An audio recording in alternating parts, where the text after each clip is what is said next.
On the morning of her 68th birthday, Margaret Sullivan received a letter that would change everything. It had taken 50 years to arrive, not because of the postal service, but because some truths needed time to be told. The June sunlight filtered through the kitchen window of her Portland home, casting long shadows across the breakfast table where she sat alone. 3 years had passed since Richard's death. 3 years of waking to silence, of coffee made for one, of a house that echoed with memories but held no voice to answer back when she spoke into the emptiness. Margaret, who everyone called Maggie except her late mother, had built a good life in this suburban house. She had raised two children here, watched them grow and leave, and return with grandchildren of their own. She had loved her husband, a steady man who provided security and kindness even if he never quite set her soul on fire. She had taught second grade for 30 years, shaping young minds and wiping tears and celebrating small victories in spelling tests and playground friendships. It had been a good life, a respectable life, the kind of life a girl from a small coastal town could be proud of having built. But on this morning, as she reached for the mail that had been pushed through the slot in her front door, that good, respectable life suddenly felt like a story someone else had lived. The envelope was thin, the paper quality cheap, the kind you bought in bulk at the dollar store. The handwriting was shaky, trembling with age or illness or both. The return address made her breath catch in her throat. Eleanor Brennan, Harbor's End, Maine. Maggie set down her coffee cup with a hand that had begun to tremble. Harbor's End. She had not spoken that name aloud in 45 years. Had not allowed herself to think of that coastal town, that lighthouse on the point, that summer when she had been young and foolish and so desperately in love that it had hurt to breathe. She opened the envelope carefully, as if it might contain something dangerous. In a way, it did. The letter was short, written in that same shaky hand. Dear Margaret, I am writing this from my hospital bed. The doctors tell me I do not have much time, and there are things I can no longer keep buried. I am 95 years old, and I cannot take this secret to my grave. You need to know the truth about why Jamie left. You need to know what really happened that summer 50 years ago. Please come home. I do not have long, and this story needs to be told before I am gone. The letters are here, waiting. All of them. Eleanor. Maggie read the words once, then twice, then a third time as tears began to blur her vision. Jamie. A name she had not allowed herself to say, not to her husband, not to her children, not even in the privacy of her own thoughts during those long nights when sleep would not come and the past rose up like a tide. Jamie Brennan, the lighthouse keeper's son. Jamie with his dark hair and storm-gray eyes and hands that were gentle despite the calluses from working on boats. Jamie who had kissed her under the stars and promised forever, and then vanished as completely as if the sea had swallowed him whole. She had been 18 years old. He had been 20. It was the summer of 1975, and they had been so certain, so absolutely convinced that what they felt was eternal and unbreakable and strong enough to survive anything the world might throw at them. They had been wrong. Or so she had believed for 50 years. Now Eleanor Brennan, Jamie's mother, lay dying in a hospital bed and spoke of truth and secrets in letters. Letters, plural. As if there had been more than one attempt at contact, more than one effort to bridge the silence that had fallen between them like a wall. Maggie stood from the table, her knees protesting the movement, her body reminding her that she was no longer that 18-year-old girl who could run along the beach without getting winded. She walked to the window and looked out at her quiet suburban street, at the manicured lawns and the sensible cars parked in sensible driveways, at the life she had built so far from the salt spray and lighthouse beam of her youth. Something in her chest, something she had thought long dead, began to wake. The memory came unbidden, rising up with the clarity that old memories sometimes possessed. She was 18 again, standing at the top of the lighthouse stairs, the wind whipping her hair around her face. Jamie stood beside her, his arm around her waist, and below them the Atlantic stretched out forever, dark and wild and beautiful. Wait for me, he had said, his voice rough with emotion. I will write every week, I promise. She had waited. God help her, she had waited for months, checking the mailbox at her Boston dormitory every single day with a hope that slowly withered into despair. No letters came, no phone calls, no explanation. When she finally worked up the courage to call his house, Eleanor had answered, her voice cold and distant. Jamie had left, she said. He had enlisted and gone overseas and asked specifically that Maggie not be contacted. He wanted her to move on with her life. So she had. What else could she do? She had cried herself hollow, then dried her tears and focused on her classes, and eventually allowed herself to notice Richard Chen, the steady pre-med student who studied in the library and treated her with quiet kindness and never asked about the sadness he sometimes glimpsed in her eyes. But she had never forgotten. Some loves, she learned, leave scars that never fully heal. They become part of you, woven into the fabric of who you are, shaping every relationship that comes after. Now, Eleanor said there were letters, waiting, and all of them. What did that mean? Had Jamie written and his mother hidden the correspondence? Had there been some terrible misunderstanding?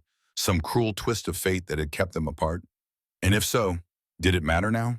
Jamie would be 70 years old, probably married with grown children of his own, probably as settled into his life as she had been into hers. 50 years was a lifetime. People changed, feelings faded. You could not step into the same river twice. Yet her hand reached for her phone. She called her daughter first. Sarah answered on the third ring, her voice bright with the busy energy of a woman juggling a medical practice and two teenagers. "Mom, happy birthday. I am so sorry I did not call earlier. The hospital was absolutely insane this morning." "Thank you, sweetheart. I need to tell you something." The tone must have conveyed something because Sarah's voice immediately shifted into concerned daughter mode. "What is wrong? Are you okay?" "I am fine, but I need to go away for a few days. To Maine." There was a pause. "Maine? Why would you go to Maine?" "There is someone I need to see. Someone from before I met your father." Another pause. Longer this time. Maggie could almost hear her daughter's mind working, trying to make sense of this departure from routine.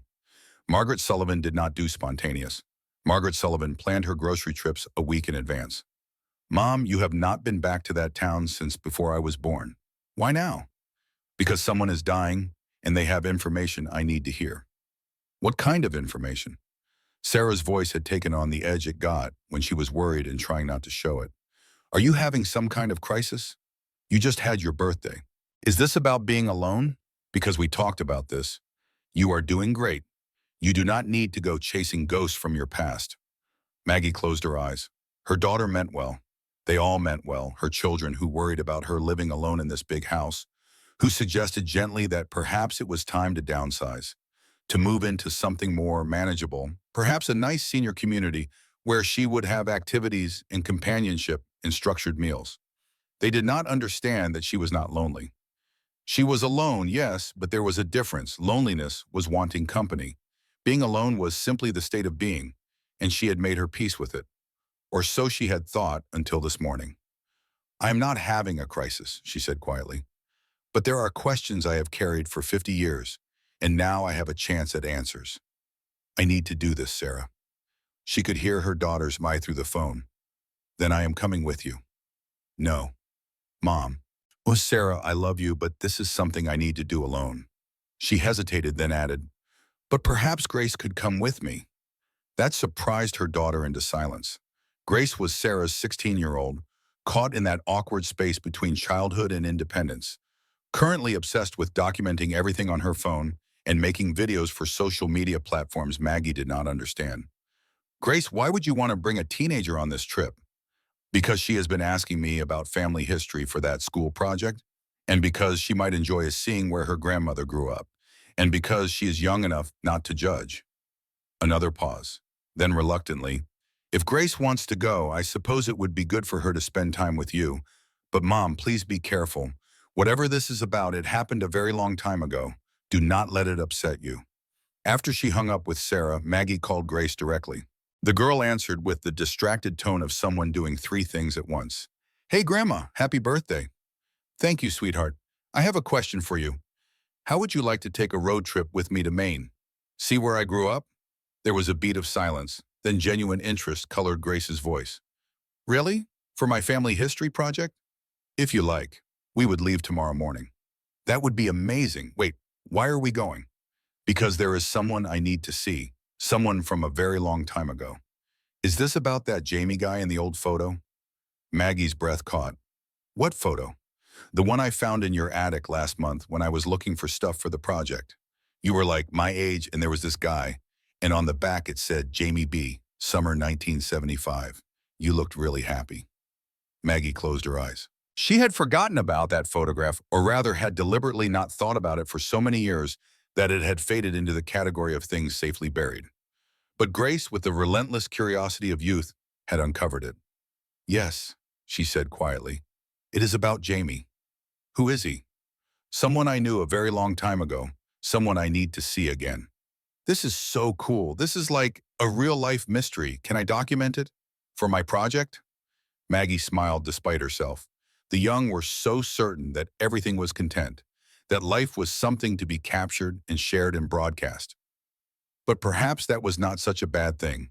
Perhaps there was value in bearing witness, in saying this happened, this was real, this mattered. "We will see," she told her granddaughter. "Pack for a week, comfortable clothes, it might be cold by the ocean." After she ended the call, Maggie stood in her kitchen and felt the weight of 50 years pressing against her chest. She was 68 years old. Her knees hurt when the weather changed. She took blood pressure medication and calcium supplements and had reading glasses on chains around the house. She was a grandmother, a widow, a retired teacher who volunteered at the library and grew tomatoes in her backyard garden. She was not that girl anymore, that 18-year-old who had believed in forever. But as she looked at Eleanor's letter one more time, she felt something stirring in her chest that she had thought long dead. Not hope, exactly. Hope was too dangerous, too fragile. But perhaps possibility.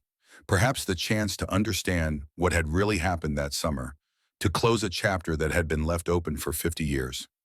She would go to Harbor's End. She would hear Eleanor's truth. She would see the letters that somehow existed after all this time. And if Jamie was there, if his mother's letter was leading her back to him, then she would face that too. 50 years was a long time to wonder what if.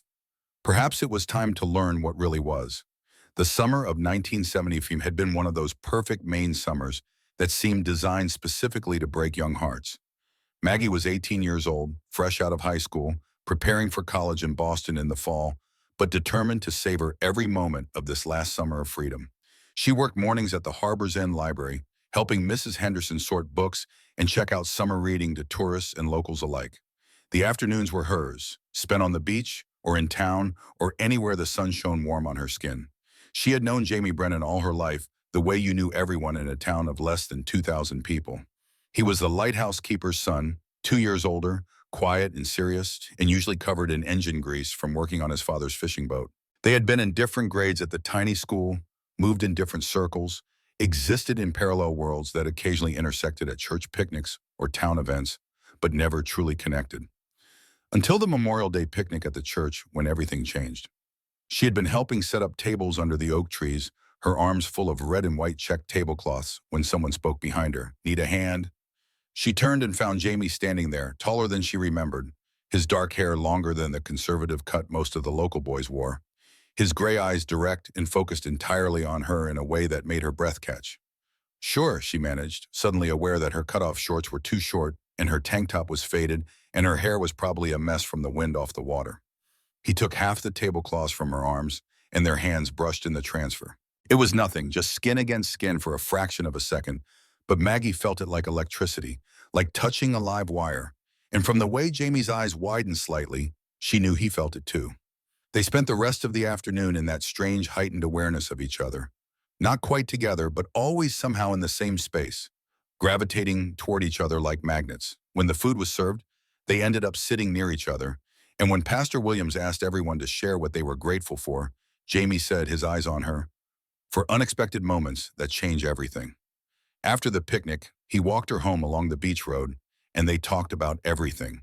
About his plans to join the Coast Guard after saving enough money, about her scholarship to Boston University, about dreams and fears and all the things you share when you are young and the future stretches out before you like an unmarked page. At her door, he asked if he could see her again. She said yes. That was May. By June, they were inseparable.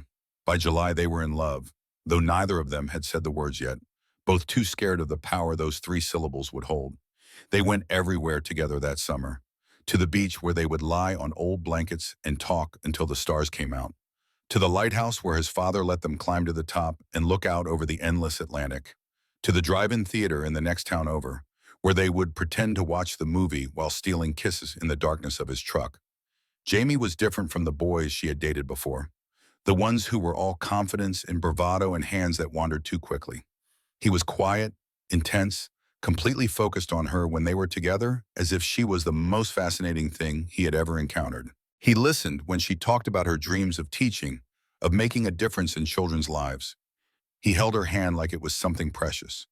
"Tell me something true," he would say sometimes, when they lay on the beach watching clouds drift across the summer sky. "What do you mean, something real? Something you do not tell other people?" So she would tell him about the pressure she felt to succeed, to prove that a girl from a working-class family could make something of herself, about her fear that she was not smart enough for college, that she would get there and discover she had been playing pretend all along, about how sometimes she felt like she was living a life that belonged to someone else, following a script she had not written, and he would tell her his truths in return, about the weight of being the only son, the expectation that he would follow his father into the fishing industry when what he really wanted was to see the world beyond this tiny town, about feeling trapped by duty and obligation in the unspoken rules of small-town life, about the loneliness of being different in a place where everyone was supposed to be the same. In those moments, lying in the sand with the sound of waves in their ear and the smell of salt in the air, they built something real. Something that felt bigger than both of them. On the 15th of August, their last night together before she would leave for Boston, they drove to the lighthouse after dark. Jamie had the key from his father, and they climbed the spiral stairs to the top, the beam rotating above them, sending light out across the dark water. The wind was strong at that height, whipping her hair around her face. Jamie pulled her close, his arms around her waist, and they stood there looking out at the endless ocean. "I love you," he said, his voice rough with emotion. "I know we are young and everyone will say it is just a summer thing, but I love you, Maggie. I think I will love you for the rest of my life." Her heart felt too big for her chest. "I love you too." "Wait for me," he said, turning her to face him, his hands framing her face. "I will save money, join the Coast Guard, get stationed near Boston if I can. I will write every week. We will make this work." "I will wait," she promised, and she meant it with every fiber of her being. "Forever if I have to." They kissed under the lighthouse beam, young and desperate and completely convinced that love was enough to conquer anything. 3 weeks later, she was in her Boston dorm room, crying into her pillow because no letters had come and no amount of hoping could make them appear. By October, when she finally called his house and Eleanor told her in that cold, distant voice that Jamie had left, had asked that Maggie not be contacted, had wanted her to move on, something inside her broke in a way that never fully healed. She had loved him with the intensity only possible when you are 18 and believe the world can be conquered through sheer force of feeling. When he vanished, when those letters never came, when that love dissolved into silence, it taught her a lesson she carried forever after. That some things, no matter how deeply felt, simply do not last. She had moved on because what else could she do? She had dated other boys, eventually met Richard, built a life that was good and stable, and filled with purpose. She had been happy, in the way that people can be happy when they have adjusted their expectations, when they have learned that fairy tales do not come true, and that is okay because real life has its own rewards. But on quiet nights when Richard was sleeping beside her and the house was still, and the moon cast shadows across the bedroom floor, she would sometimes think about that lighthouse, that boy, that promise of forever that had evaporated like morning mist. And she would wonder what if. Now, 50 years later, she was about to find out. The next morning, Maggie and Grace loaded suitcases into her sensible sedan and pointed it north. The drive from Portland to Harbor's End was only 2 hours, but it felt like traveling back through time, each mile stripping away a layer of the life she had built until she was left with the bones of who she had been before. Grace sat in the passenger seat, phone in hand, occasionally looking up to point out something interesting or to ask questions about Maggie's past. She was a good kid, thoughtful beneath the teenage preoccupation with social media, genuinely curious about the stories older people carried.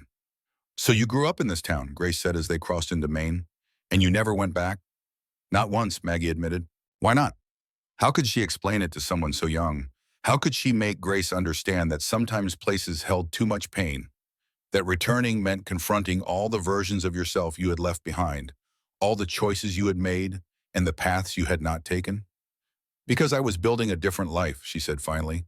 "And sometimes you have to leave the past in the past to do that. But now you are going back. Now someone is dying who has the information I need." "About Jamie?" "Yes."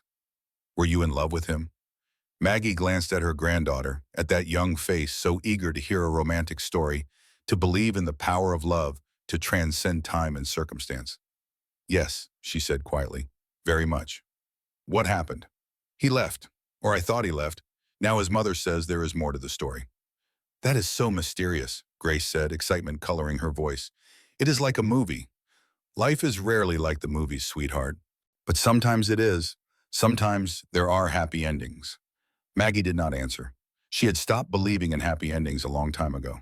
She believed in making the best of circumstances, in finding contentment where you could, in building a life of meaning and purpose, even when it was not the life you had imagined at 18. But happy endings, those were for stories, not for real people with real complications and 50 years of separate lives lived. They drove in comfortable silence for a while, the landscape gradually shifting from suburban sprawl to rural countryside to coastal town, the smell of salt beginning to permeate the air. As they crossed the town line into Harbor's End, Maggie felt her chest tighten. Nothing had changed, and everything had changed. The main street was still there, the same storefronts with different names, the same church steeple rising above the trees, the same harbor with boat bobbing at their moorings. But there was a coffee shop where the hardware store had been, and the movie theater was now an art gallery, and the houses looked older, more worn, as if the town itself had aged along with everyone who lived there. Grace was filming on her phone, capturing everything with the determined focus of someone who believed this moment should be preserved. "Where are we staying?" she asked. "The Harbor Inn," Maggie said, pulling into the parking lot of the small bed and breakfast that occupied what had once been a sea captain's mansion. "I booked us a room for the week." They checked in, carried their bags up narrow stairs to a room with twin beds and windows that overlooked the harbor. Maggie stood at that window for a longer moment, looking out at the water, at the lighthouse visible on the point. Somewhere in this small town, Jamie Brennan was living his life. Somewhere close by, his mother lay dying with secrets she wanted to unburden. Somewhere in a shoebox or a drawer or a closet, letters waited that might explain everything. "What do we do now?" Grace asked. "Now," Maggie said, turning from the window, "we go see an old friend." Pastor Ruth Miller had been Maggie's best friend from elementary school through high school, the kind of friendship that feels eternal when you are young. They had lost touch after Maggie left for college, the way young people do when their lives take different paths. But Maggie had heard through the grapevine that Ruth had gone to seminary, had returned to Harbor's End, had eventually been called as the pastor of their old church. The church was exactly as Maggie remembered it, white clapboard with a tall steeple, sitting on a small hill overlooking the town. The door was unlocked, as doors in small towns often are, and they walked into the cool, dim interior that smelled of old wood and lemon polish and the accumulated prayers of generations. A woman was arranging flowers at the altar, silver-haired and sturdy, wearing jeans and a clerical collar. She turned at the sound of their footsteps, and her face transformed. "Maggie Sullivan," Ruth breathed, "after all these years." They met in the middle of the aisle and held each other tightly, two old women who had once been girls together, who had shared secrets and dreams and the particular intimacy of small-town childhood. When they pulled apart, both had tears in their eyes. "I cannot believe you are here," Ruth said, looking at her with wonder. "I heard you might come. Eleanor has been asking for you." "You know about that?" "I have been visiting her in the nursing home. She asked me to write to you months ago, but I told her she needed to do it herself. Some confessions cannot be made by proxy." Ruth glanced at Grace, who was discreetly filming everything on her phone. "And who is this?" "My granddaughter, Grace. She is doing a family history project." Ruth smiled at the girl. "Well, you have come to the right place. This town is nothing if not full of history." She turned back to Maggie. "Eleanor is at Harbor Rest Nursing Home. She is in and out of consciousness, but her mind is clear when she is awake. She has been waiting for you." "Is Jamie here?" Maggie asked, the question she had been holding back finally breaking free. "In town, I mean?" Ruth's expression softened with something like pity. "He is. Moved back 6 years ago after his wife died. Lives in his old family house, volunteers at the Lighthouse Museum. Maggie, he never married again after Claire passed. Some people say he never really stopped loving you." The words hit her like a physical blow.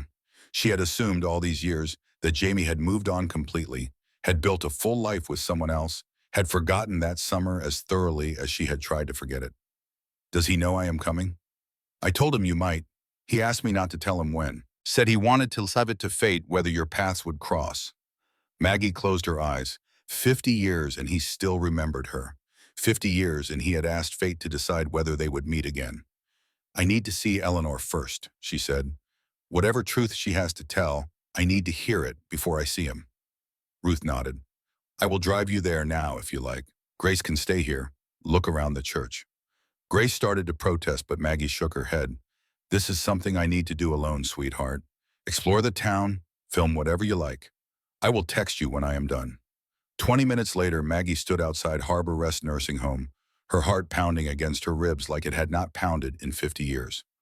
Ruth had offered to come in with her, but Maggie had declined. Some journeys, she was learning, could only be made alone. The nursing home was clean and cheerful in the determined way such places often are, with bright paintings on the walls and staff who smiled with practiced kindness. Eleanor Brennan was in room 114, the nurse told her. She was awake and had been asking if anyone had come to visit. Maggie walked down the hallway on legs that felt unsteady. Through the open door of room 114, she could see a small figure in the bed, frail and diminished by age and illness, but with eyes that were still sharp when they turned toward the doorway. Margaret Sullivan, Eleanor said, her voice thin but clear. You came. Maggie stepped into the room. You asked me to. Eleanor gestured to the chair beside the bed. Sit, please. We do not have much time, and there is so much to tell. Maggie sat, her hands folded in her lap, and looked at the woman who had once been the source of so much pain. Eleanor had been formidable at 45, the lighthouse keeper's wife with strong opinions and protective instincts toward her only son. At 95, illness had reduced her to bones and papery skin, but her eyes still held that fierce intelligence. I suppose you hate me, Eleanor said. I do not know what I feel, Maggie admitted. Your letter said you know the truth about why Jamie left. About letters. Yes, Eleanor reached toward the bedside table, her hands shaking with effort. Help me. The box. In the drawer. Maggie opened the drawer and pulled out a shoebox, old and worn, held together with tape. She set it on the bed between them. Open it, Eleanor said. With trembling fingers, Maggie lifted the lid. Inside were dozens of letters, all in the same handwriting, all addressed to Miss Margaret Sullivan at an address in Boston. All unopened. All marked return to sender, addressee unknown.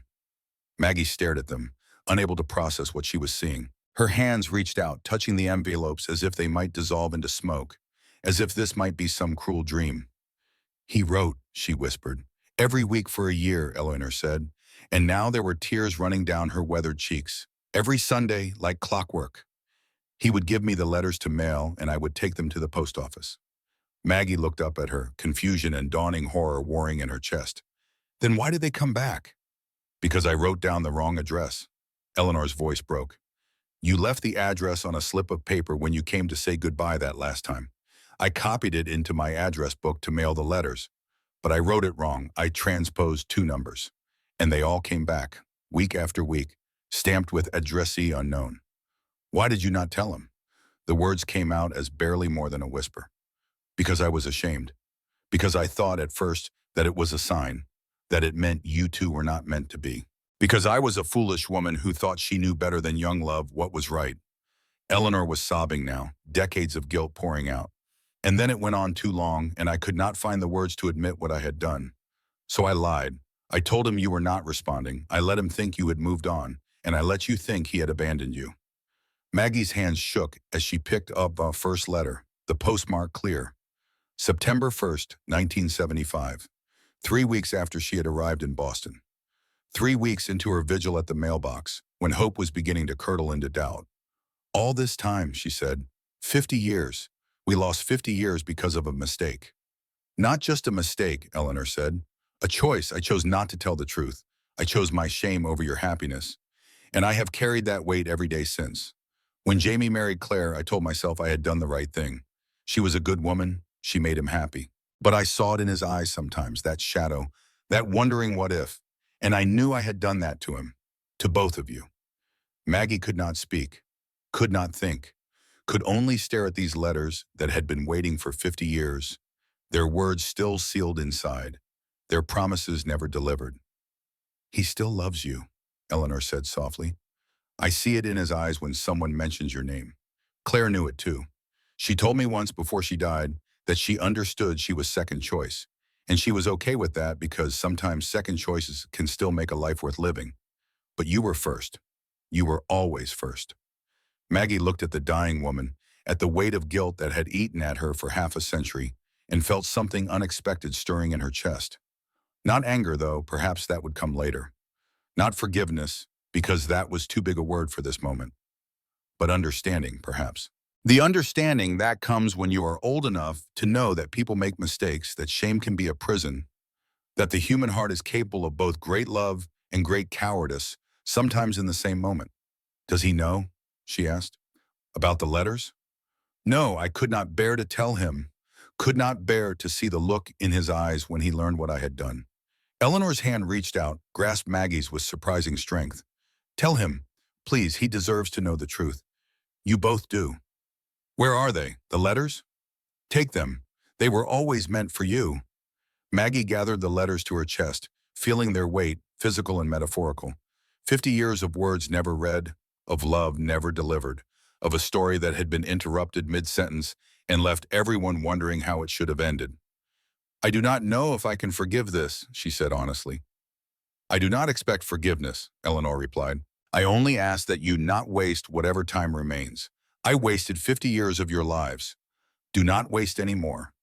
Eleanor's eyes were closing now, exhaustion claiming her. Maggie stood, the shoebox cradled in her arms, and looked down at the woman who had changed the trajectory of her entire life with one carelessly copied address. I am sorry, Eleanor whispered one more time. For all of it, I am so very sorry. Maggie walked out of that room without answering, because there were no words adequate to this moment. In her arms she carried 50 years of might-have-beens, of paths not taken, of a love that had been derailed by accident and allowed to remain broken by choice. Outside, the afternoon sun was warm on her face. She stood in the parking lot, holding the letters, and realized her face was wet with tears she had not felt falling. Her phone buzzed. A text from Grace. At the diner on Main Street, the counter lady says everyone comes here. Should I stay and wait for Jamie? Maggie stared at the message for a long moment. Then she texted back, no, come back to the inn. I need time to think. That night, alone in her room while Grace slept in the other bed, Maggie opened the first letter. The paper was yellowed with age, the ink slightly faded, but the words were clear. My dearest Maggie, I miss you more than words can say. Boston feels so far away, but I am counting the days until Christmas when I can see you again. I went to the lighthouse today and climbed to the top, and I swear I could feel you there with me, could hear your laugh on the wind. Wait for me. I am working double shifts to save money. By spring, I will have enough to visit, maybe even transfer to a Coast Guard station near you. My father says I am crazy, that long distance never works. But what does he know? What we have is forever. I love you, Jay.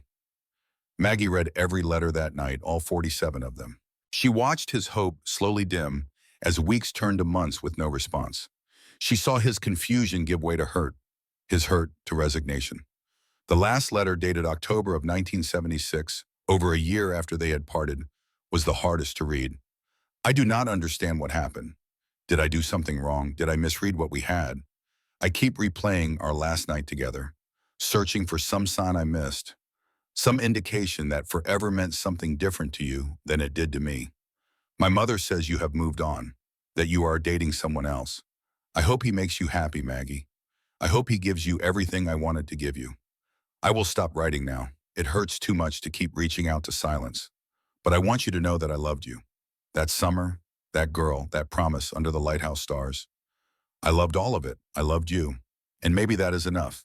Maybe some loves are not meant to last forever. Maybe they are just meant to teach us that we are capable of feeling something that deep. Goodbye, Maggie. Be happy. Jay.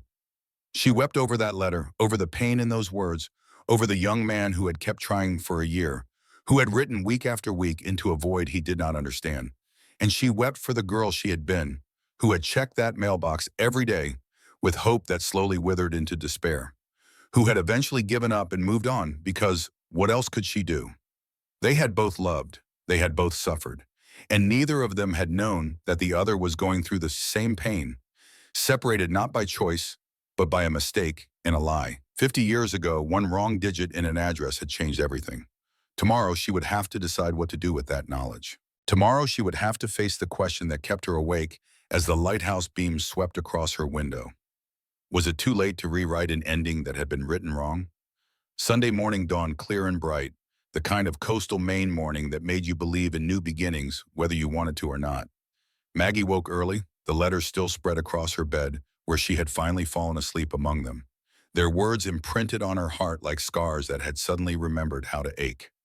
Grace stirred in the other bed, reaching for her phone with the automatic reflexer of her generation. What time is it? 7:30. Church starts at 10. We are going to church? Grace sat up surprised.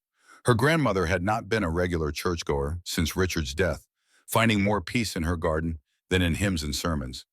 Pastor Ruth is preaching, and it is what people do here on Sunday mornings. What Maggie did not say was that she knew, with the certainty that comes from 50 years of knowing a small town's rhythms, that Jamie Brennan would be there too.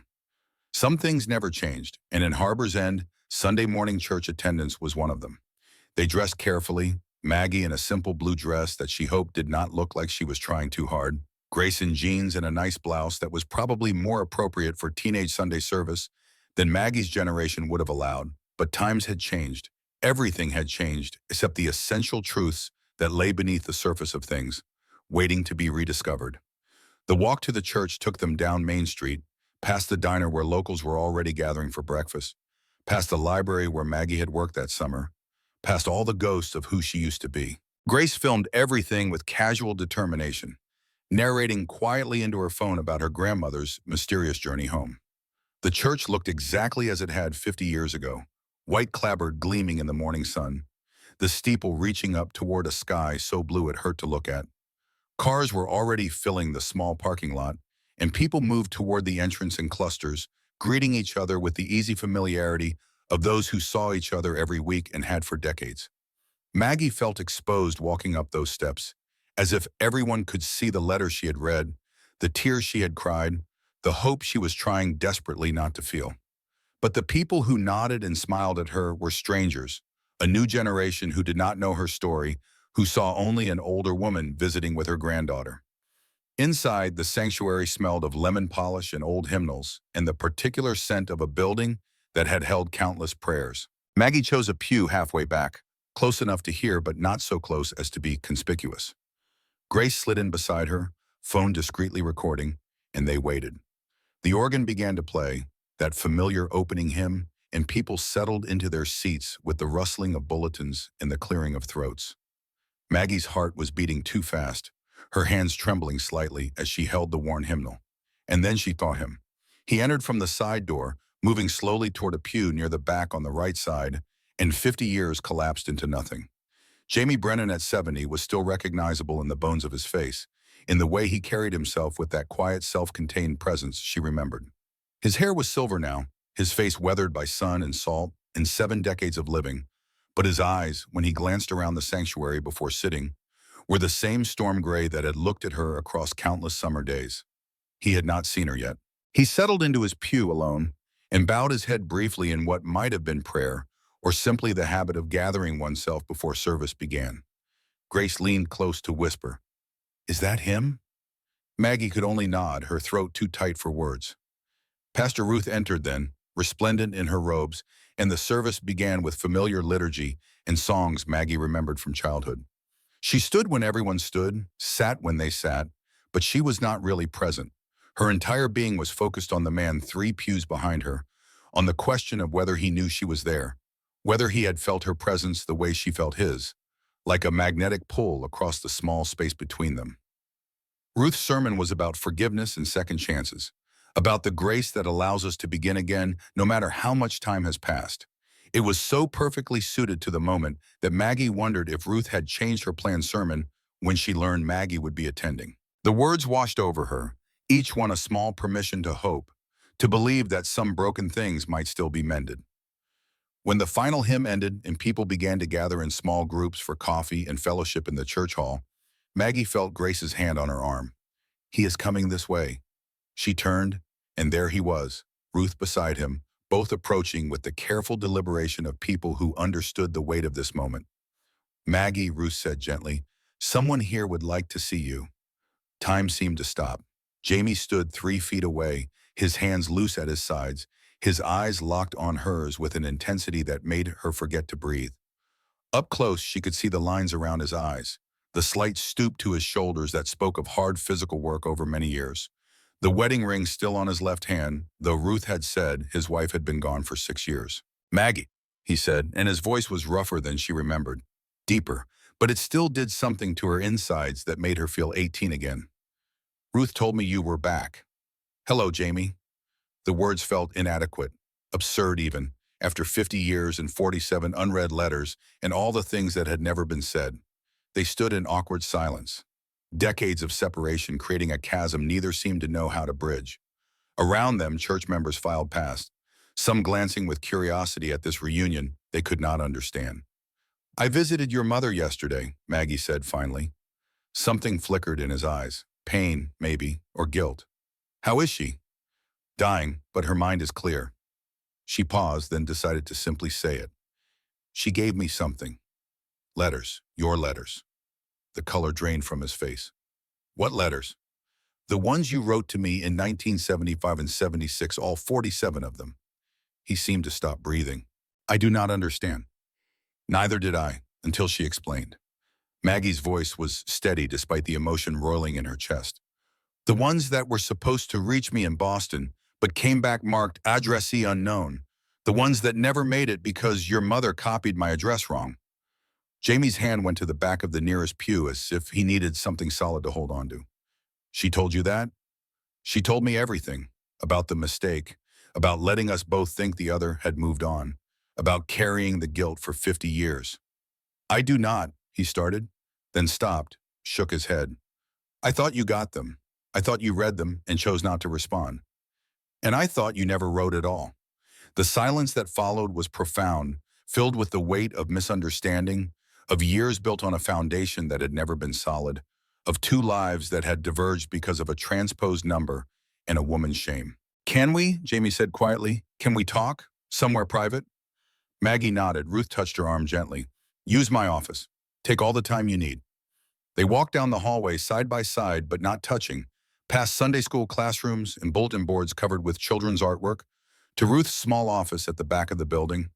Grace stayed behind, wise enough to know this conversation needed to happen without an audience, even a loving one. In the office, surrounded by books and the comfortable clutter of a well-used workspace, they finally faced each other fully.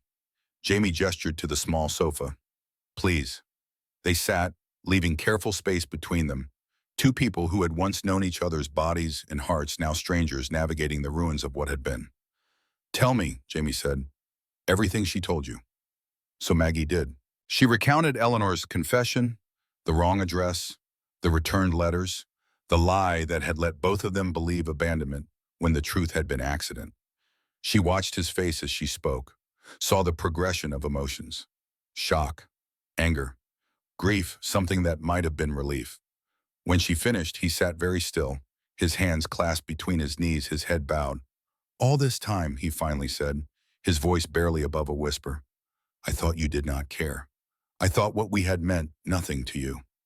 And I thought you left without a word, that you decided I was not worth the trouble of long distance." He looked up at her then, and the pain in his eyes was raw and immediate despite the 50 years that separated them from those young people they had been. "You were the only thing that mattered. That whole year I counted days until I could save enough to visit. I wrote every week like it was a lifeline. And when you did not respond, when my mother said you were seeing someone else, it broke something in me. I checked my mailbox every single day," Maggie said. "For months, I thought I was going crazy, that I had imagined how you felt. When I finally called and your mother said you had left, that you wanted me to move on, I cried for weeks." They sat with that, with the parallel pain they had each carried alone, neither knowing the other was suffering the same wound. "I called too," Jamie said suddenly. "3 times. Got your dormitory, talked to your roommate. She said you were out with some guy named Richard." Maggie's breath caught. "We were just friends then. Study partners. I did not start dating him until months later, after I thought I would never hear from you again. I did not know that. I hung up and told myself it was over, that you had moved on and I needed to do the same." Another piece clicking into place. Another misunderstanding compounding the original mistake. They had been like ships passing in fog, each missing the other by inches, by moments, by information that was true but incomplete. Did you love her? Maggie asked quietly. Claire. Jamie nodded slowly. Yes. Not at first, maybe. At first, she was just someone kind who did not ask about the pain I was carrying. But over time, yes, I grew to love her. She was a good woman. She gave me a good life. He paused. But she knew. She always knew about you. Ruth said she told your mother that she understood she was second choice. Claire was wiser than I gave her credit for. She told me once, maybe 5 years into our marriage, that she knew I carried someone in my heart. She said it was okay, that loving her did not mean I had to stop loving you, that the heart was bigger than we thought. His voice roughened. She said some people only get one great love, and she was grateful I chose to build a life with her, even though she was not mine. Tears slipped down Maggie's cheeks. I loved Richard too. He was steady and kind, and he gave me a good life. We raised beautiful children together. But you are right about the heart being bigger than we think, because I never stopped loving you either. I just learned to live with it, like a scar that stops hurting, but never fully heals. They looked at each other across that careful distance. Two people who had loved and lost and built other lives and buried other spouses and somehow, impossibly, found themselves sitting in a church office on a Sunday morning with 50 years of what if hanging in the air between them. What do we do now? Jamie asked. It was the same question Grace had asked, and Maggie still did not have an answer. What did you do when you learned that the great heartbreak of your youth had been based on a mistake? When you discovered that the love you thought was unrequited had been mutual all along? When you were given a second chance but you were no longer the people who had needed that chance? I do not know, she admitted. We are not who we were, Jamie. We are 70 and 68 years old. We have lived entire lives. We have children and grandchildren and histories that do not include each other. I do not even know you anymore. No, he agreed. But maybe we could. Get to know each other again, as who we are now. Why, what would be the point? He reached across the space between them, not quite touching, but close enough that she could feel the warmth of his hand near hers. Because I have wondered for 50 years, what if? Because my mother is dying and her last wish was that we not waste more time. Because you are here and I am here, and maybe that means something. Maggie looked at his hand, at the wedding ring he still wore, at the age spots and calluses that told the story of 7 decades of living. Are you asking me on a date, Jamie Brennan? The corner of his mouth lifted in something that might have been the ghost of the smile she remembered. I suppose I am. Coffee at the diner? Tomorrow afternoon? We could talk, really talk. See if there is anything left worth finding. She should say no. She should thank him kindly, return to Portland, resume her sensible widow's life with its library volunteering and tomato plants and occasional visits from grandchildren. She should recognize that some stories ended 50 years ago, and trying to write new chapters now was foolish at best, heartbreaking at worst. But she found herself nodding. Tomorrow, 2 o'clock. His smile widened slightly, and for a moment she saw the boy he had been, the one who had promised her forever under the lighthouse stars. I will be there. They stood, both moving carefully as bodies their age had to move, and walked back down the hallway. At the door to the sanctuary, he paused. Maggie, I am glad you came back. Whatever happens, I am glad I got to see you again. Me too, she whispered. She watched him walk away, his gait slightly stiff from what might have been arthritis or old injuries, and felt Grace appear at her elbow. So, her granddaughter said with barely contained excitement, that was definitely him. That was definitely him. And you are seeing him again? Tomorrow, coffee. Grace's grin was incandescent. This is the best family history project ever. That afternoon, while Maggie rested at the inn, Grace took herself to the Harbor's End Library. She had watched her grandmother's face during that conversation with Jamie, had seen something there she had never seen before, a kind of awakening that made the older woman look younger, more alive. And Grace, who believed deeply in the power of stories and the importance of documentation, wanted to understand the full context of what she was witnessing.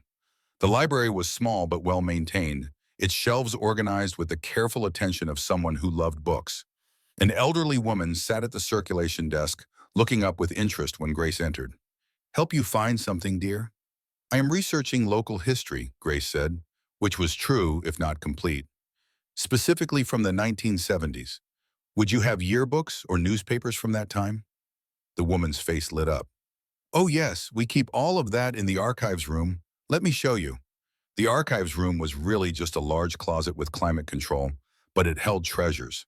Bound newspapers dating back a century, high school yearbooks, town reports, all the accumulated documentation of a small community's life.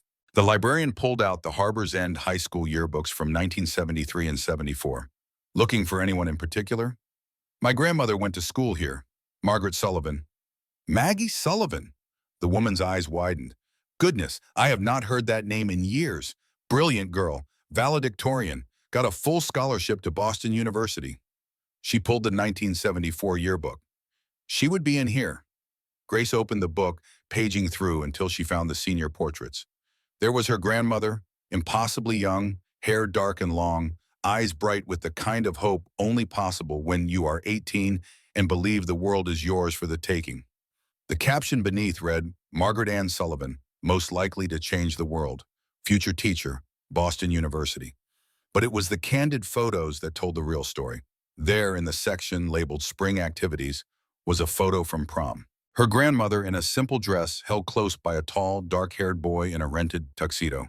The caption read, Cutest couple, Maggie Sullivan and Jamie Brennan. Grace stared at that photo for a long time.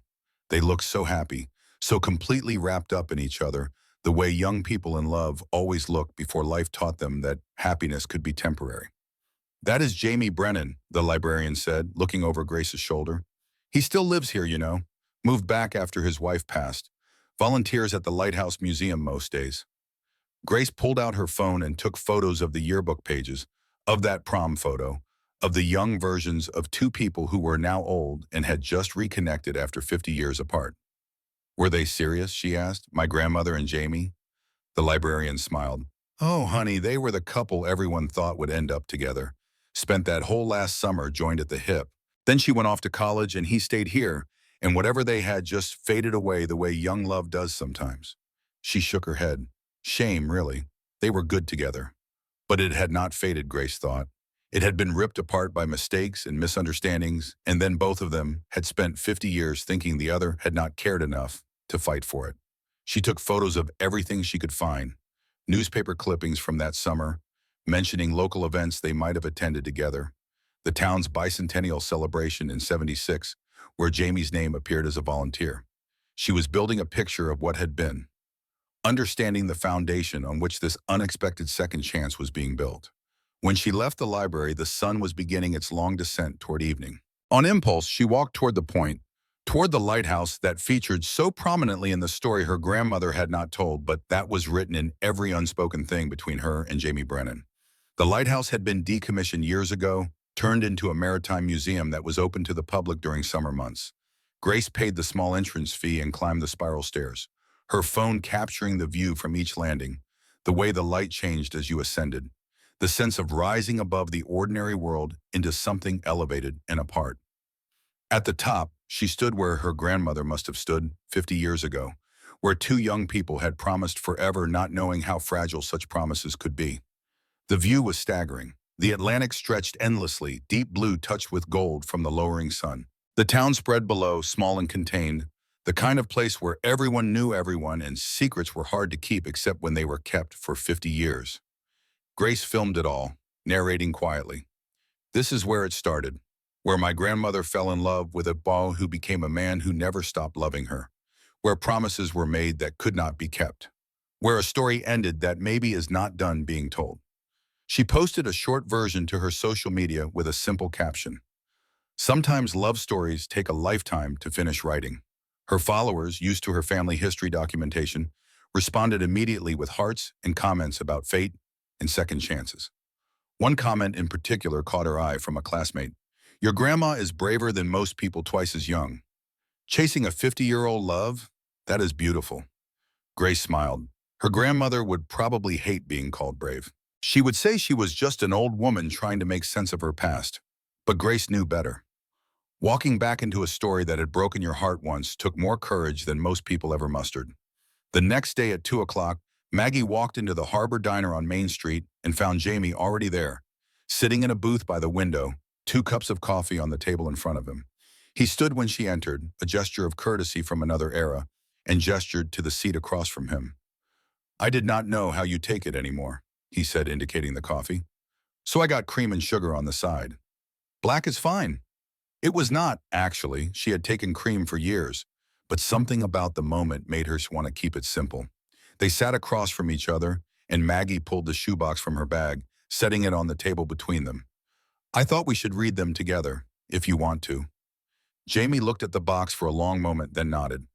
I have not seen these in 50 years. I barely remember what I wrote. You wrote about missing me, about saving money to visit, about believing in forever. She opened the box, took out the first letter. Start from the beginning? They read through them slowly, taking turns reading passages aloud, Jamie wincing sometimes at his younger self's earnestness, Maggie crying quietly at the pain that bled through the words as weeks turned to months with no response. The diner hummed with lunchtime activity around them, but they were in their own world, excavating the past one letter at a time. By the time they reached the final letter, the one where 21-year-old Jamie said goodbye, both of them had tears streaming down their faces. The waitress refilled their coffee without comment, understanding somehow that this was sacred ground she was witnessing. I sound so young, Jamie said hoarsely, so sure that if I just kept writing, you would eventually answer. I would have, Maggie whispered. If I had gotten even one of these, I would have written back immediately. They sat with that truth, with the staggering unfairness of it all. Tell me about your life, Jamie said finally. The 45 years I missed. So she did. She told him about Richard, about their wedding in a small church in Portland, about the early years when money was tight and they were both working and going to graduate school, about Sarah's birth, the brilliant terror of becoming a mother, about her years teaching, the children she had shaped, the small victories and frustrations of that work, about Richard's cancer, the long decline, the grief that still sometimes ambushed her in quiet moments. And Jamie told her his story in return, about joining the Coast Guard, about meeting Claire at a church social when he was 24 and she was 22, about their wedding and the daughter they had, Emily, about years of fishing, of building a life in the town where he had been born, of losing Claire in a car accident 6 years ago on a winter road, about the loneliness of being a widower in a small town where everyone knew everyone, and he was perpetually the lighthouse keeper's son. Their stories ran parallel, two lives lived separately that could have been lived together. They had both loved, both grieved, both built meaning and purpose, even when joy had been complicated by the weight of what if. Do you regret it? Maggie asked. Your life with Claire? No, Jamie said without hesitation. She gave me Emily and some good years and taught me that love could be quiet and steady instead of burning bright. I needed that after losing you, or thinking I had lost you. He paused. Do you regret Richard? No, he was a good man. He gave me stability and children and a life I could be proud of. But, she hesitated, then decided to simply tell the truth. He knew about you. We talked about it once, years into our marriage. He said he could tell I carried someone in my heart. I told him about that summer, about you, and he said something I have never forgotten. He said sometimes love is about choosing someone even when they are not your first choice, and that choice can be just as valid, just as real. Claire said almost the same thing. They looked at each other across the table littered with letters and cold coffee, two people who had each married someone else and built good lives and now sat in a diner confronting the uncomfortable truth that second choices, however valid, still carried the shadow of what might have been first. I do not know what to do with this, Maggie admitted, with knowing the truth now. We are not kids anymore, Jamie. We cannot just pick up where we left off. No, he agreed, but maybe we can start somewhere new. Not as who we were, but as who we are now. But then who are we now? He smiled and it transformed his face, made him look younger despite the silver hair and weathered skin. Two people who are still here, still standing, still capable of feeling something that is not just memory. Before she could respond, his phone buzzed. He glanced at it, and his expression shifted. It is the nursing home, my mother. They drove to Harbor Rest together in Jamie's truck, sitting side by side in silence, heavy with anticipation and dread. Eleanor had asked for both of them, the nurse said. She did not have long, and she wanted to see them together. In room 114, Eleanor lay diminished by approaching death, but still conscious, her eyes moving between them as they entered. You came, she whispered. Together. Jamie took one of her hands. Maggie, after a moment's hesitation, took the other. We read the letters, Ma, Jamie said, his voice thick with emotion. All of them. And? Eleanor's gaze was fierce despite her weakness. And we understand what happened, Maggie said softly. Why it all went wrong. Can you forgive me? The question was directed at both of them. Maggie looked at this dying woman who had changed the course of two lives with a simple mistake compounded by shame and fear. Anger would have been justified. Bitterness would have been understandable. But looking at Jamie's face, at the mix of pain and love and grief there, she understood something fundamental. Holding on to anger would only waste more time, and time was the one thing none of them had in abundance anymore. I forgive you, she said. God help me, I do. Jamie's eyes were wet.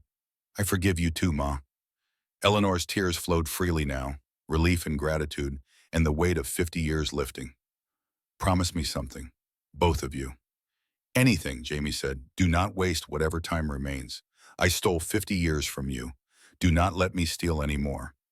They promised, their hands linked through hers, 3 generations of pain and forgiveness, and the possibility of redemption flowing between them like a current. Eleanor died peacefully an hour later, both of them holding her hands, the burden she had carried finally released. In the parking lot afterward, standing beside their cars in the fading light, Jamie turned to Maggie. Come with me somewhere? Where? You will see. She followed his truck through town, out toward the point, and her heart began to pound when she realized where they were going. The lighthouse. The lighthouse stood against the darkening sky like a sentinel from another time, its white tower catching the last rays of sunset, turning gold and pink and amber as the day surrendered to evening. Jamie unlocked the door with a key he carried on the same ring as his truck keys. The museum closed for the day, the building empty and waiting. They climbed the spiral stairs in silence, their footsteps echoing in the narrow space, the sound of their breathing the only other noise. Maggie's knees protested the ascent, her hand gripping the rail more tightly than she would have needed 50 years ago. But she kept climbing because this felt necessary. This felt like the only place where what needed to happen next could happen. At the top, Jamie pushed open the door to the gallery deck, and they stepped out into the wind. The view stole her breath exactly as it had when she was 18. The Atlantic stretched endlessly before them, vast and dark and beautiful, the last light painting gold across the waves. Below, the town spread small and contained, lights beginning to wink on as families settled into their evening routines. The wind carried the smell of salt and seaweed and the particular scent of coastal Maine that she had not realized she had missed until this moment. Jamie stood beside her at the railing, close enough that their shoulders almost touched, and for a long moment neither of them spoke. They simply stood there, two people who had once promised forever in this exact spot, now returned by a route neither could have predicted. I come here sometimes, Jamie said finally, his voice nearly lost in the wind, when the museum closes and everyone leaves. I climb up here and look out at the water and think about that night. The night we said goodbye. The night I promised to write every week. The night you promised to wait. He turned to look at her, and the fading light caught his face, illuminating the lines and weathering of 7 decades. I kept my promise, Maggie. For a year I kept it. I know. I read every letter. And I thought you broke yours. I thought you stopped waiting. I never stopped, she said softly. I just stopped hoping the mail would bring you back. When they stood with that truth between them, with 50 years of misunderstanding finally laid bare, and Maggie felt something shifting in her chest. Not the wild, passionate love of 18 that was gone forever, burned away by time and other loves in the simple fact of having lived, but something deeper perhaps. Something that had survived 5 decades of silence and separation in parallel lives lived in ignorance of each other. What do we do now, she asked, the same question that kept recurring, the same uncertainty about whether knowing the truth changed anything when so much time had passed. Jamie reached out slowly, giving her time to pull away if she wanted to, and took her hand. His palm was calloused and warm, his grip gentle, and Maggie felt the contact all the way through her body like a current completing a circuit.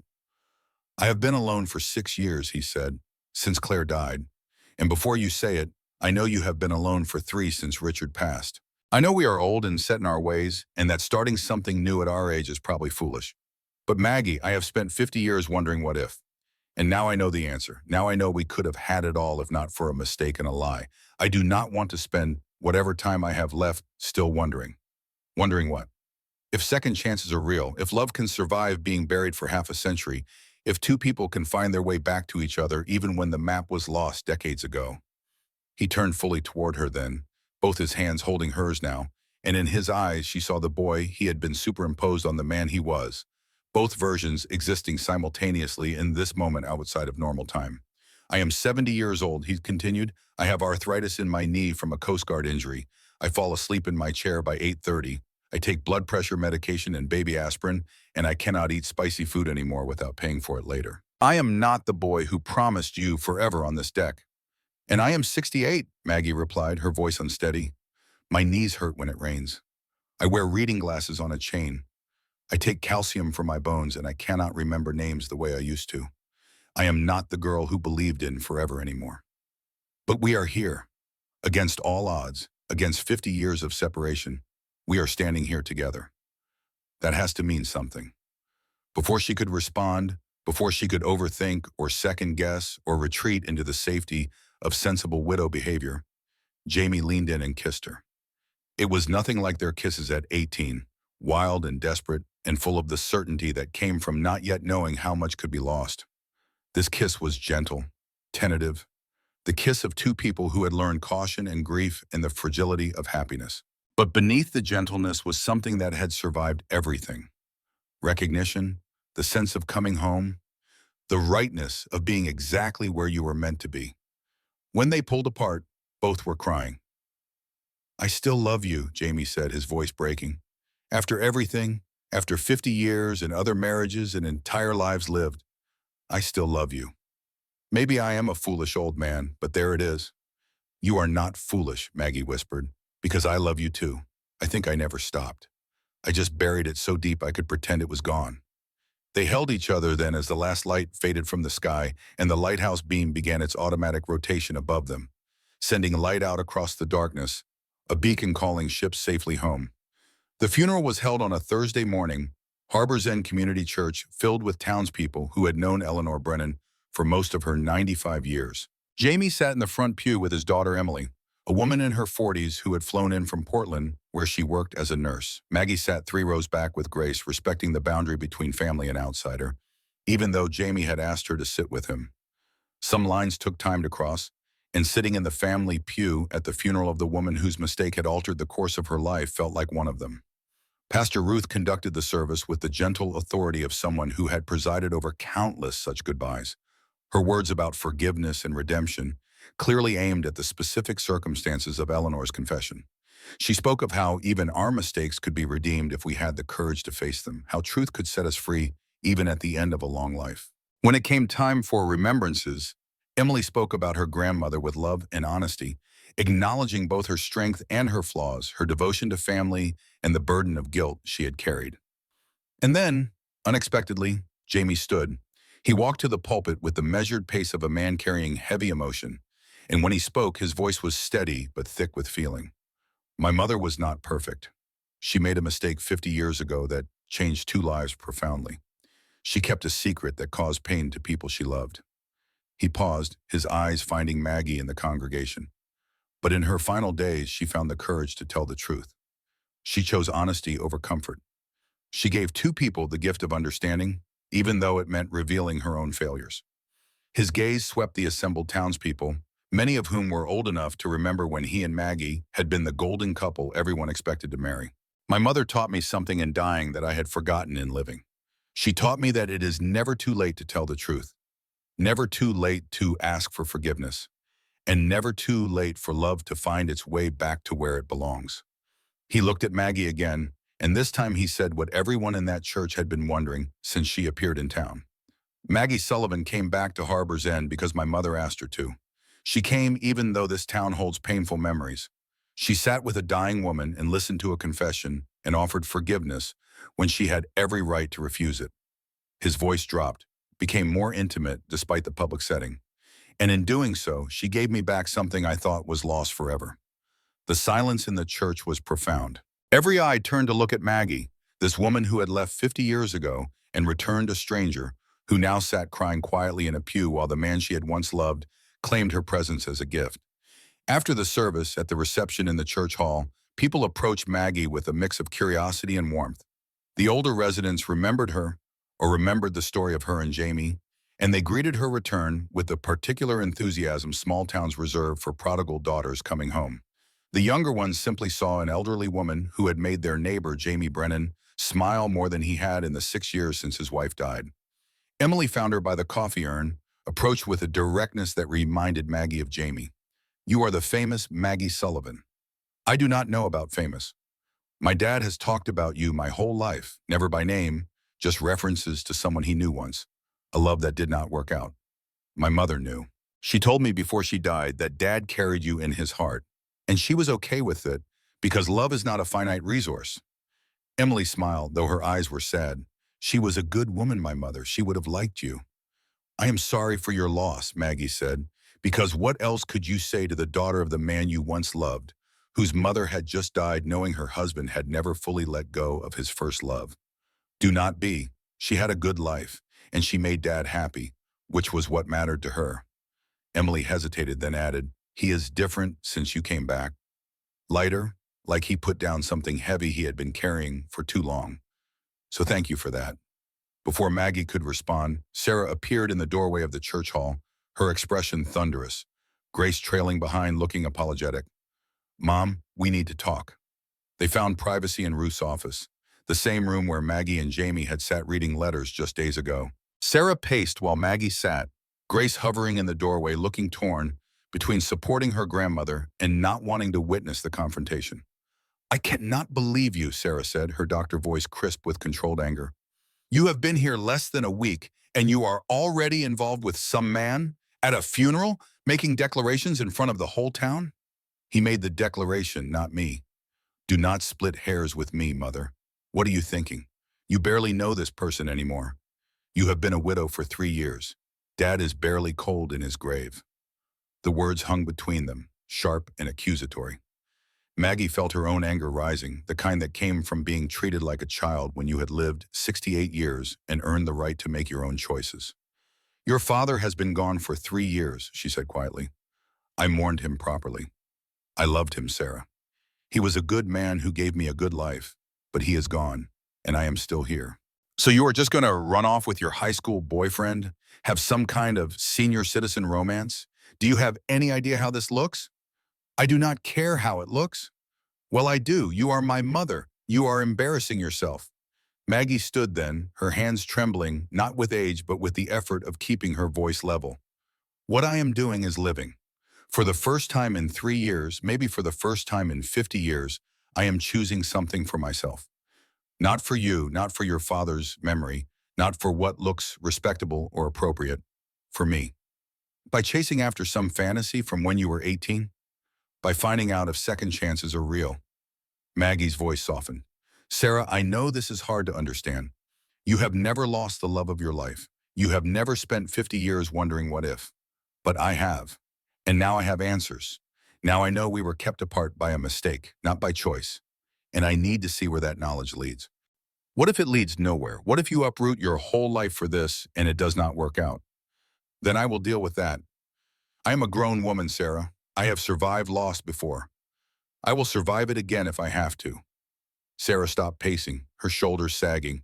When she spoke again, her voice was smaller, more vulnerable. "I do not want to lose you." And there it was, the real fear beneath the anger. Maggie crossed to her daughter and pulled her into a hug. "You will not lose me. I am your mother. That does not change whether I live in Portland or Harbor's End or on the moon. But sweetheart, I need you to understand something. Your father knew about Jamie. We talked about it years ago, and he told me that if I ever had the chance to find out what really happened, if that door ever opened, I should walk through it.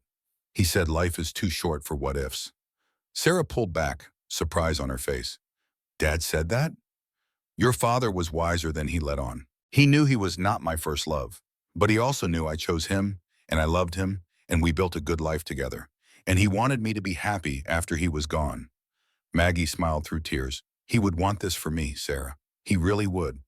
The anger drained from her daughter's face, replaced by reluctant acceptance and the particular exhaustion that comes from realizing you have been fighting the wrong battle.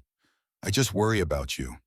I know, and I love you for it, but I need you to trust that I know what I am doing." Grace spoke up from the doorway. "For what it is worth, I think it is really beautiful." Grandma deserves to be happy. Sarah looked at her daughter, then back at Maggie, and finally managed a small smile. Fine, but if he hurts you, I am driving up here to have words with him. Fair enough. 3 weeks passed in a strange, splendid time where Maggie existed between two worlds. She stayed at the Harbor Inn, spending her days walking the town she had left behind, sitting on the beach, having long conversations with Jamie that slowly rebuilt what had been broken decades ago. They did not rush. At their age, rushing felt both pointless and dangerous. Instead, they took it slow, learning each other again as the people they had become, rather than trying to resurrect who they had been. Jamie took her to the Lighthouse Museum where he volunteered, showing her exhibits about the Coast Guard and local maritime history. Maggie introduced him to Grace's documentary project, sitting for interviews where they told their story to the camera, letting this young person bear witness to second chances. They had dinner at the diner and coffee at the new cafe and walked the beach road holding hands like teenagers. Except their hands were weathered and spotted with age, and they moved more slowly than memory suggested they once had. And they talked. They talked about everything. About their marriages, speaking of Richard and Claire with respect and affection, not comparing but simply acknowledging that those relationships had been real and valuable. About their children, Jamie's Emily, and Maggie's Sarah and Tom, the families they had built in separate lives. About grief and loneliness and the particular ache of being widowed in a world still full of couples. About whether love could bloom again in soil that had been left fallow for so long. One evening in late June, as they sat on a bench overlooking the harbor, watching boats return with the day's catch, Jamie reached into his pocket and pulled out a small box. I know this is fast, he said. I know we have only been doing this for 3 weeks. But Maggie, we have also known each other for 50 years. We have loved and lost and lived entire lives and found our way back to each other against impossible odds. He opened the box to reveal a simple gold band with a small sapphire. I do not want to waste any more time. Maggie stared at the ring, her heart pounding in a way that felt both thrilling and slightly concerning at her age. Are you asking what I think you are asking? I am asking you to marry me, to spend whatever time we have left together instead of apart, to finally get the chance at forever we were supposed to have 50 years ago. She should have been cautious, should have pointed out that they had barely reconnected, that marriage was a big step, that at their age they should be sensible and slow and careful. But looking at him, at this man who had written her 47 letters across the void, who had carried her in his heart through 5 decades in another marriage, who was offering her a second chance at a love she had thought lost forever, sensible felt like the wrong choice. Yes, she said. Yes, I will marry you. He slipped the ring on her finger and it fit perfectly, as if it had been waiting all this time for exactly this moment.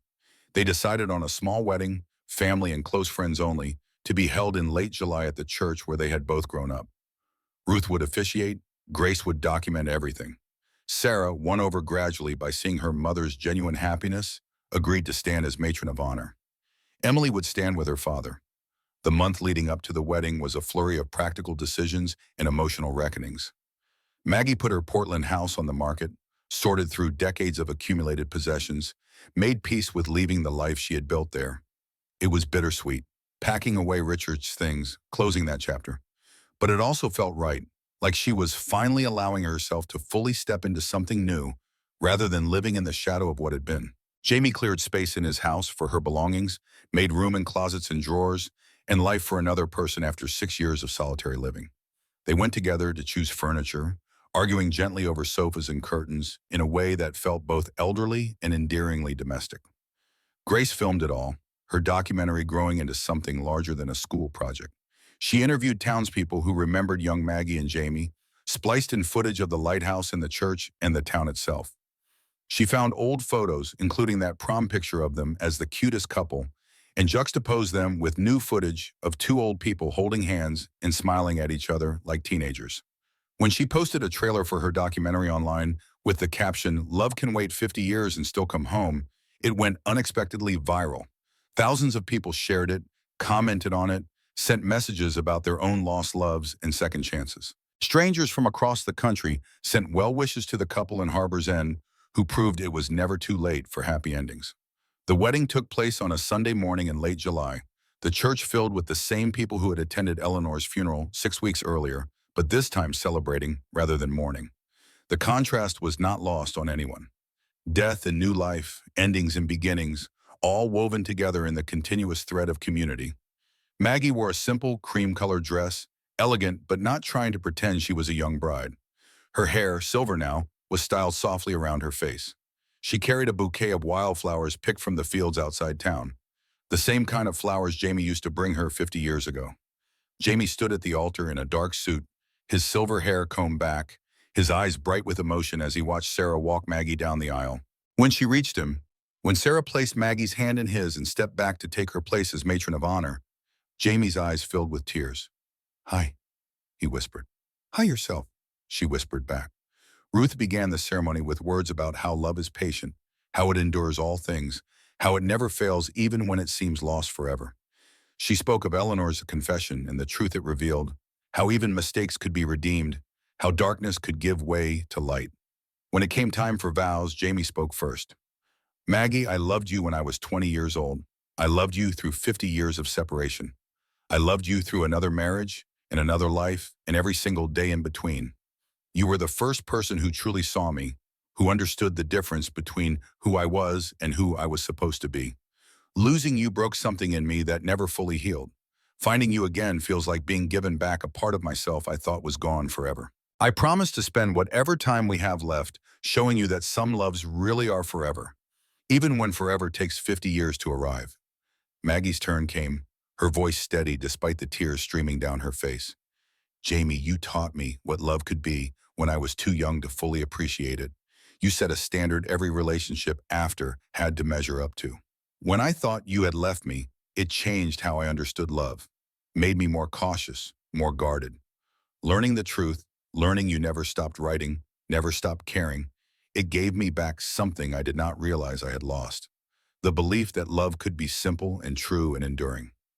I promise to spend our remaining years making up for lost time, building the life we should have had, and being grateful every single day that second chances are real." Ruth pronounced them husband and wife, and when Jamie kissed his bride, the church erupted in applause. Not polite wedding applause, but genuine celebration, the kind that comes from witnessing something that feels like triumph over time and circumstance, and the ordinary tragedies that shape most lives. At the reception in the church hall, Emily gave a toast that had everyone crying and laughing at once. "My mother, Claire, was an incredible woman, strong and kind and wise in ways I am still discovering. Before she died, she told me something I did not fully understand at the time. She said that my father had a great love in his past, someone who had shaped him fundamentally, and she was grateful for that love because it made him the man she fell in love with. She said she knew she was not first, but that being chosen was more powerful than being first had ever been." Emily paused, looking at Maggie. "I think Mom would be happy today. I think she would say that love is abundant, not scarce. That you can love more than one person in a lifetime, and each love is real and valid. And I think she would want my dad to have this second chance at first love." The party continued into the evening, old and young dancing together, sharing food and stories, and the particular joy that comes from witnessing love triumph against long odds. Grace's camera captured it all, her documentary now having a happy ending that felt almost too perfect to be real. As the sun began to set, Jamie and Maggie slipped away from the reception and walked down to the beach, still in their wedding clothes, barefoot in the sand. They stood at the water's edge, watching the light fade from the sky, the lighthouse beam beginning its nightly rotation in the wintering dusk. "We did it," Maggie said softly. "We actually did it. Do you regret the 50 years in between?" She thought about that, about Richard and her children and her career and all the life she had lived in the time when she thought Jamie was lost to her. "No, those years made me who I am. They gave me Sarah and Tom and Grace and a life I am proud of. I just wish we had not had to lose each other to get here." "Maybe we needed to," Jamie said, pulling her close. "Maybe we had to live separate lives to appreciate what we have now. Maybe 20-year-olds in love do not understand forever the way 70-year-olds do." They walked along the beach as the stars emerged, two old people holding hands and making new promises in the same place where they had made old ones half a century ago. Behind them, the lighthouse beams swept across the water, steady and constant, a light that never failed to guide people home. 1 year later, on a summer evening warm enough to sit outside without sweaters, the extended family gathered at Jamie and Maggie's house for dinner. Sarah and her family had driven up from Portland. Emily had brought her husband and teenage son. Grace was home from her first semester at Columbia, her documentary about her grandmother's love story having won awards and opened doors. They ate lobster and corn on the cob and pie made from wild blueberries picked that morning, the kind of meal that could only happen in coastal Maine in the height of summer. The conversation flowed easily, multiple generations talking over each other in the comfortable chaos of family. After dinner, as the others cleaned up inside, Maggie and Jamie walked down to the beach. It had become their ritual, this evening walk, a time to talk about the day and watch the light change and simply be together in the place where they had started. Happy? Jamie asked, his arm around her waist. Absurdly happy. You? More than I ever thought possible at 71. He stopped walking, turned to face her. I have been thinking about Eleanor, about how her mistake cost us so much. And I realized something. I forgive her, completely. Because without that mistake, without those 50 years apart, I would not have Emily. You would not have Sarah and Tom. We would not have learned how to love other people, how to build lives, how to survive loss. We would have stayed those kids who thought love was enough to conquer everything. And now we know better. Now we know that love is not enough to conquer everything. But with patience and forgiveness and a little bit of luck, it might be enough to bring us home. Maggie leaned into him, feeling the steady beat of his heart, the warmth of his body against hers, the simple miracle of being held by someone who had known her at 18 and chosen her again at 68. Behind them, laughter drifted from the house, the sound of their families blending and blurring into something new. Above them, stars emerged in the darkening sky. Before them, the Atlantic rolled endlessly against the shore, eternal and patient and unmoved by the small human dramas playing out along its edges. And at the point, the lighthouse beam turned steadily through the darkness, light spilling across the water, calling the lost ones home, bearing witness to the truth that some journeys take a lifetime to complete, and some loves wait 50 years to bloom. And all of it, the mistakes and the grief and the lost decades, all of it could be redeemed by the simple act of telling the truth and having the courage to begin again. They had been given a rare gift, these two. Not just a second chance, but the wisdom to recognize it for what it was, and the bravery to claim it despite the years and the loss, and all the sensible reasons why they should have stayed safely in their separate lives. They had come home. Finally, completely, eternally home. And standing there on the beach where they had first fallen in love half a century ago, holding each other as the lighthouse beam swept across the water and the stars wheeled overhead, and their families laughed together in the house they now shared, Maggie and Jamie understood what Eleanor had tried to tell them in her final hours. It is never too late. Not for truth, not for forgiveness, not for love. Some stories take a lifetime to tell, but they are worth every word, every tear, every year of waiting. This was theirs, and it was finally, beautifully, complete.